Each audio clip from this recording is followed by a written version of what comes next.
আজকের দিনটা আমার জীবনের ছোট কিন্তু খুব গুরুত্বপূর্ণ একটা দিন।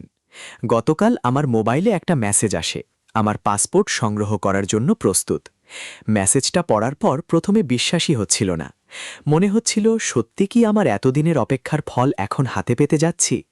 প্রায় ১০-১১ দিন আগে আমি কুষ্টিয়া আঞ্চলিক পাসপোর্ট অফিসে গিয়েছিলাম। সেখানে আমার ফিঙ্গারপ্রিন্ট নেওয়া হয়, ছবি তোলা হয় আর সব প্রয়োজনীয় প্রসেস শেষ করি। সেদিন মনে একটা মিশ্র অনুভূতি ছিল, একদিকে উত্তেজনা আর একদিকে একটু চিন্তা। কবে পাসপোর্টটা হাতে পাব? তারপর দিনগুলো কেটে গেছে খুব সাধারণভাবেই, কিন্তু ভেতরে ভেতরে একটা অপেক্ষা চলছিল। কখন মেসেজ আসবে, কখন জানাবে আমার পাসপোর্ট রেডি হয়েছে। অবশেষে সেই মেসেজটা এলো।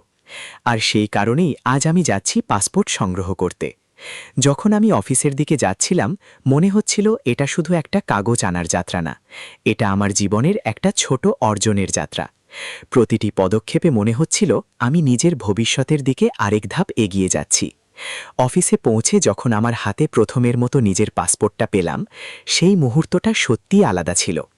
হাতে ধরে মনে হলো এটা শুধু একটা পাসপোর্ট না, এটা আমার স্বপ্নের একটা চাবি।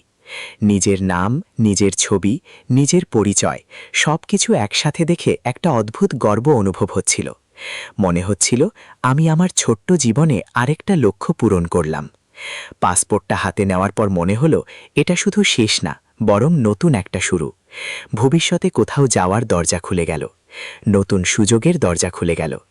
আর সবচেয়ে বড় কথা, নিজের ওপর বিশ্বাসটা আরও একটু বেড়ে গেল। আজকের দিনটা আমার কাছে শুধু পাসপোর্ট সংগ্রহ করার দিন না, এটা নিজের স্বপ্নের দিকে এক ধাপ এগিয়ে যাওয়ার দিন।